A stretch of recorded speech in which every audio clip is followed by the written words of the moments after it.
Assalamualaikum warahmatullahi wabarakatuh. Assalamualaikum warahmatullahi wabarakatuh. Allahumma sholli ala sayyidina Muhammad wa ala ali sayyidina Muhammad. Sallallahu. Allahumma sholli wa sallim barik alaihi wa ala alihi wa sahbihi.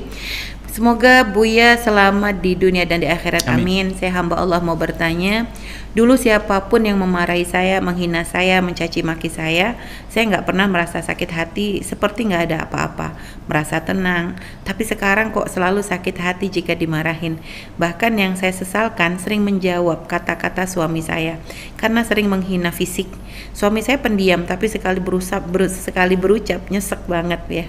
Saya malah ikutan marah, lupa kalau nggak boleh menjawab apapun kata suami. Jika saya ingat tidak akan menjawabnya, tapi niat saya menjelaskan apa masalahnya, gimana kejadiannya, apa alasannya. Tapi dianggap saya membantah, lalu saya diem. Dibilangin cuma diem. Dianggap saya marah atau ngambek, tidak terima kalau dibilangin.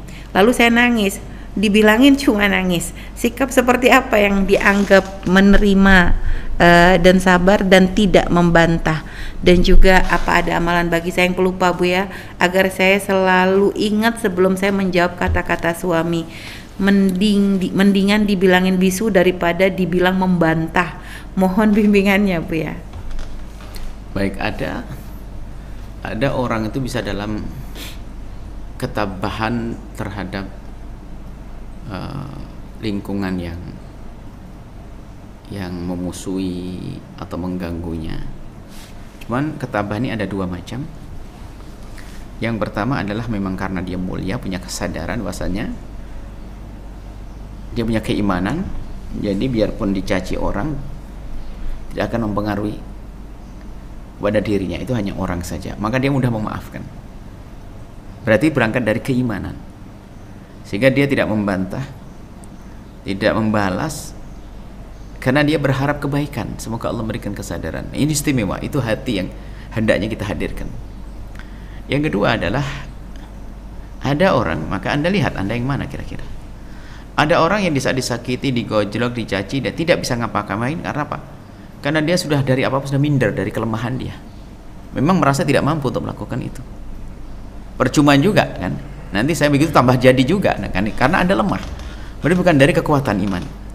Nah, kalau yang kedua ini, semakin dia mampu maka semakin mudah. Di saat dia mulai berada di tempat yang tinggi atau dia bisa membantah, maka dia akan membantah. Dulu nggak berani, karena dia kecil, nggak berani dia caci maki. Iya. Di saat dia mulai pangkat, apa oh? Nah, jadi kalau ini berarti dahulu waktu dia tawadhu, tidak membantah, tidak membalas, bukan karena dasar keimanan, tapi karena dasar kelemahannya dia. Lah kalau jenis ini Anda berguna. Ini bahaya sekali orang semacam ini. Makanya di saat mulai punya kekuatan dan sebagainya, apalagi dianggap punya jasa, maka dia bisa membantah dan memamerkan jasanya di depan orang tersebut. Adapun Anda, saya tidak tahu Anda golongan yang mana. Semoga Anda golongan yang pertama. Memang Anda dasarnya adalah orang yang sabar, tabah karena Allah Subhanahu wa taala. Cuman permasalahan suami dan sebagainya itu juga sebetulnya apakah betul kesabaran? Jadi gini loh ya. Anda itu seperti, jangan sampai kesabaran Anda itu seperti api dalam sekam. Kelihatannya Anda diam waktu itu, tapi Anda sudah katakan lega kok. Anda istimewa loh ya. Anda orang lega, tidak lega sebenarnya. Nyimpan. Dia bisa diam tapi nyimpan. Nggak bisa. Itu bahaya. Disimpan akan membesar, akan menumpuk nanti. Disimpan menumpuk, meledak nanti. Kalau marah bisa tidak kira-kira, naudzubillah. Kan ada orang begitu. Dia mah nggak pernah marah, tapi kalau sudah marah, loh kok gitu? Kan ada orang kita menyebut, padahal dia disifati dia baik, tapi kalau sudah marah, oh enggak gitu dong. Berarti dia mendendam sebetulnya, dia menyimpan amarahnya, meludak saya. Kalau sudah marah tidak karu-karuan. Ini. Sementara yang namanya orang sabar sungguhnya fisut watil ula, di saat dia dikagetkan dengan sebuah permasalahan, dia memang sudah terlatih dengan kesabarannya dan dia baik. Kemudian di saat Anda menyimpan, maka ini akan menumpuk. Maka bukan begitu yang diajarkan Allah. Jangan disimpan, buang, keluarkan. Maka di saat, kan ada Al-Quran, wal kadhiminal ghaidha, itu kalau ada orang berbuat zalim kepadamu, tahan amarahmu. Tapi kalau ditahan tok meledak nanti. Tahan, keluarkan. Wal afina anin nasi, maafkan. Bahkan sudah disalahin, maafin dia. Kan dia dijahatin, memaafin. Memaafkan itu adalah menghilangkan benihnya, itu mata penyakit, mata bisulnya itu yang akan meletus. Setelah dibuang, dibersihin nanti. Allah yuhibbul muhsinin. berbuat baik. Nah ya, lakukan seperti itu. Nah, ini kepada semuanya secara umum, apalagi dengan suami kan.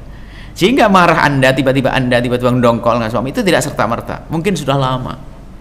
Maka sekarang banyak istighfar, pertama minta ampun kepada Allah Subhanahu wa taala. Kemudian biar agar kembali kepada kondisi Anda yang lebih semula, yaitu Anda bisa tabah. Yang kedua adalah Anda buka komunikasi dong dengan suami. Anda bahas tentang kejadian Anda. Di saat Anda nangis bilang bisanya nangis tok. Di sana Anda ngomong dibilang bantah. Di saat diem marah. Kan gitu suami. Maka Anda bahas 1, 2, 3 ini. Cuman bahasnya kapan? Di saat lagi Anda mesra berduaan dengannya. Di saat Anda melakukan kebaikan, bang mau tanya nih, boleh nih. Apa sih sayang? Saya banyak salah tentu, banyak salah ini. Cuman saya mau tanya bang, saya kan bingung kira-kira nih, tapi sambil senyum, sambil nyubit-nyubit apa gitu. Kira-kira bang, kalau abang lagi marah sama saya, apa yang harus saya lakukan? Diam, nangis, atau menjelaskan? Nah, suruh milih nih. Ini dalam suasana nyaman. Maka nanti di saat beliau marah, Anda tinggal sebutkan ini kan antara ini tuh. Jadi bikin suasana dengan suami. Ini komunikasi. Ya, ya. Komunikasi, betul saja seorang suami mungkin paling nggak senang. Ada suami paling beda-beda. Ada suami paling nggak senang kalau istrinya bantah. Ada suami yang paling nggak senang istrinya diam. Ada suami nggak nengah. Sekarang apa? Bukan masalah tangis dan diamnya. Apakah kamu bisa jadi itu sudah ungkapan rasa ya, cinta dan sebagainya. Maksudnya apa? Kenapa kok diem dok? Nggak percaya sama saya? Kenapa nggak ngomong? Makanya ada sebagian wanita itu kalau ngomong pada suami selalu keputus. Ya nggak jadi. Itu paling menyakitkan itu. Mau ngomong pada suaminya, bang mau ngomong, nggak jadi. Ayo coba. Loh, kok nggak jadi? Memang nggak percaya, mana ngomong apa sih tadi? Penasaran suami kan? Itu bisa buat emosi. Jadi komunikasi yang baik, terbuka. Tapi tadi disebutkan suaminya suka menghina fisik bu ya? Menghina fisik, lah itu juga diselesaikan di saat tidak dalam keadaan problem. Nah, mungkin mohon maaf abang, memang aku seperti ini. Dan mungkin kalau suami Anda mendengar suara ini ya, laki-laki yang menghina fisik itu gimana sih? Na'udzubillah. Ya. Laki-laki hebat itu. Laki-laki hebat itu adalah tidak akan menghina istrinya biarpun istrinya tidak pantas disanjung. Laki-laki hebat tidak akan memukul istrinya biarpun istrinya layak dipukul. Sekarang ada laki-laki kalau tidak mencaci memukul. Ini laki-laki atau bukan? Saya heran. Mana dia? Kalau main pukul mentinju sana, silat perang sana tuh. Kepalitan. Ini berani sama istrinya tuh, rendah banget tuh laki-laki tuh. Lah perempuan dipukul, perempuan ini gimana ini cara berpikirnya? Menundukkan istri. Kalau Islam mengajarkan jangan lakukan semacam itu. Ada pun bertribun di dalam Al-Quran mukul itu bukan mukul pakai bom, hanya peringatan seperti dengan siwak, menunjukkan kalau kita lagi marah. Heran mencaci fisik, innalillah. Memang dia tuh malaikat nggak punya cacat. Cacat biasanya lihat laki-laki yang suka mencaci itu paling nggak benar dia. Fisiknya juga nggak bagus dia. Ya, tidak boleh fisik menghina Allah kalau bicara fisik. Baik bu ya. Maka peringatan pada semuanya. Sama seorang istri juga demikian, menghina suami, fisik suami. Dan jangan sepele loh ya. Biarpun sifatnya adalah, pokoknya jangan sampai menghina fisik adalah berbahaya. Menghina ya, bukan dalam irama sendaguro itu kan. Sendaguro itu kan misalnya seorang istri ngomong pada suaminya, suamiku gini-gini. Tapi tetap waspada. Kira-kira bakal menyakitkan atau tidak? Itu saja. Baik ya. Tadi kan katanya suami diem ya, tapi kalau sekali ngomong bikin nyesek gitu ya. Nah artinya mungkin si perempuan nih ya, misal sudah mencoba untuk membuka komunikasi, tapi karena tadi ya suaminya tidak merespon, ya tapi nanti begitu giliran ngomong nyakitin lagi. Kayak gitu tuh seperti apa ya bu ya? Oke, seperti halnya di rumah Anda ada tiang, kemudian ada paku nongol. Anda sudah kena berapa kali? Cedek, ya kan? Ya bu ya. Lah kalau memang paku itu susah dihilangkan, Anda apakah setiap hari marah dengan paku? Ya sudah, biar tinggal Anda pakai jalannya beda saja, jangan buat situ. Maksudnya kalau memang suami model begitu, ya kan? Ya, suka marah kok begitu. Ya sudah, Anda pahami memang keadaannya begitu. Cari kebaikan yang lain sudahlah. Memang modelnya begitu, mau gimana? Anda tidak menikah dengan malaikat. Laki suami Anda punya kekurangan. Ya sudah, kekurangannya jangan dipikirin, jangan Anda fokus kekurangannya yang kalau ngomong nyelekit itu. Tapi di samping ngomong nyelekit, bukankah dia memberikan kebahagiaan yang banyak juga? Hanya masalah ngomong doang nyelekit dia. Ada orang di samping ngomong nyelekit, tempelengan juga, ngasih duit lagi, nyolong lagi, macam-macam. Kan ada. Coba masih banyak yang lebih jahat dari itu. Dan batas sabar itu sampai seperti apa Bu? Ya? Sabar tidak ada batasnya, sabar kok berbatas ya. Kalau dari batas sabar nggak sabar lagi. Baik Bu, ya, karena mohon maaf ya, ada sebagian keluhan dari seorang wanita tuh karena sikap suami yang kadang seperti itu tuh menjadikan kadang si wanita ini akhirnya tekanan batin ya Bu ya, pengen melampiaskan, pengen menceritakan, nggak berani takut buka aib suami. Satu sisi menahan pun akhirnya menyakiti fisik Bu ya, sehingga kadang pernah menemukan sampai ada yang kadang dia sampai berpenyakit. Ini semua rupanya karena faktor psikologi tadi. Itu besar sekali. Faktor psikologi sangat mempengaruhi fisik. Sehingga sampai dikatakan mana lebih dulu, psikologi atau fisik dulu? Mungkin. Ada orang punya penyakit fisik karena terlalu khawatir menjadi psikologi. Dan corona kan fisik. Orang ketakutan gara corona menjadi psikologi. Psikologi bisa menjadikan sebab para fisik. Jadi mungkin aja dua-duanya. Nah, kami sampaikan kepada siapa? Tidak boleh kita memendam seperti itu. Memendam itu harus ada solusi. Apalagi dalam rumah tangga. Memang ada seorang suami diktator. Keras, tidak tahu bagaimana cara hidupnya dia. Tidak pernah. Dan itu biasanya kalau sudah itu semaunya sendiri hidup seperti itu nggak akan enak, sombong. Dan itu nggak sadar orang begitu tuh, repot.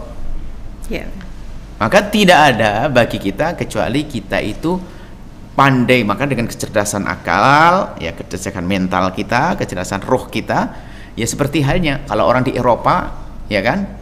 Di Eropa itu lihat ada sebuah, kalau kita di waktu ke sana di Belanda misalnya, ada rumah tuh saya bingung, rumah kok ada beling, apa sih kok kayak besi-besi ini, untuk apa ini? Rupanya apa? Nanti kalau musim dingin ini akan mengangetin kan gitu. Jadi semuanya melingkar, ada kayak besi begitu, apa itu, jadi penghangat itu. Nanti kalau musim dingin ini akan dimasuk kapal listrik lalu menjadi hangat, jadi menghangatkan lingkup kita. Maksudnya apa?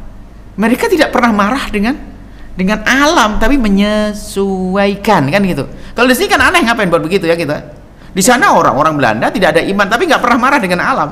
Di saat musim panas juga nyantai, dia musim dingin, dia musim panas pakai AC, musim dingin pakai pemanas, kan gitu saja. Itu maksudnya apa? Ya gitu kita itu.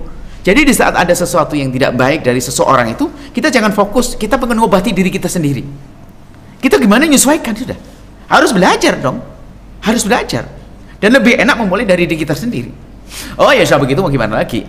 Ya sudah, tapi kalau pikiran kurang ajar, kenapa stres. Ini pengobatan pertama seperti itu.